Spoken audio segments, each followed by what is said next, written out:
everyone talks about empowering the employee to help the customer. But I think that when you empower an employee to help, when you say to an employee, you can go out of your way to do something for the customer, if you have to give them that permission or almost make it a task for them, then it's not a customer service issue anymore, it's a hiring issue. Ritz-Carlton goes through a huge process to hire their employees because they don't want just anyone. They want someone who wants to help, who actually wants to be there and wants to solve problems. Yeah, that's a great point.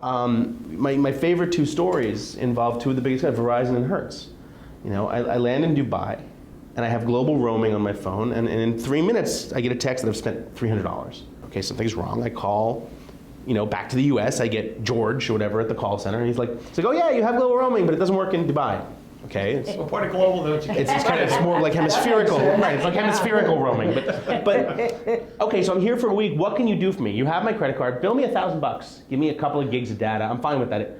Sorry, sir, I can't do that. You know, it's going to be $20.48 a megabyte. Like, okay, you're obviously high. And I went and I bought the same phone unlocked and bought a SIM card with 25 gigs of data for like $50, and I was fine.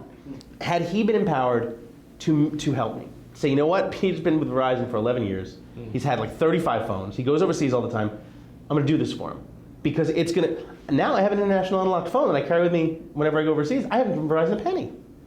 So, and on the flip side of that, if you hire the lowest common denominator, that's what you're going to get. And the two are diametrically opposed. I studied this when I wrote Nice Companies Finish First.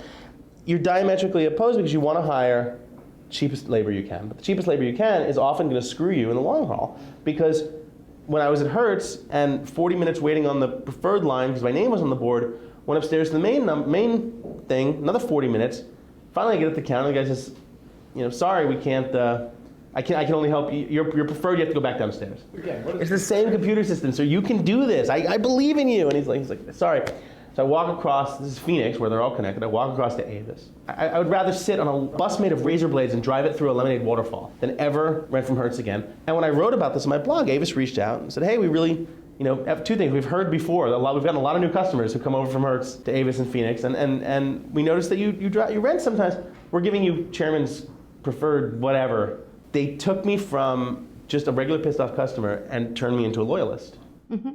And you know, I'm going to tell you, you know, every time I go into a city, I'm going to rent from Avis because my car will always be in spot A1. It'll always be a BMW or something like that. Hell yeah. Yeah. That's all. And all they had to do was empower the employee. I didn't have a reservation when I walked up to them. The employee said, you know what, don't worry about it. We'll get you in a car. Yeah. Done. 5 minutes. And that immediacy of, I don't need you to read from a script. I just need you to say, you know what, Pete, you got a problem, we're going to fix it. Yeah. Don't tell me how. I don't need to know what you're doing. I just need to know that you're going to fix it. And companies that empower their employees to do that, right, not only make a lot more money, but actually save a lot more money as well. Yeah, right. Yeah. I think there's an important implication here too, which is put your money against hiring the right people and forget training. Exactly. You know, right. You can't train a person to be responsive, a real human being, initiatory, helpful. You know, I would say a person walks into a room, you're interviewing them for a certain kind of customer service job. Mm-hmm. Right. You know within 3 seconds if that person is capable of doing it. Yeah. There doesn't have to be a half-hour interview.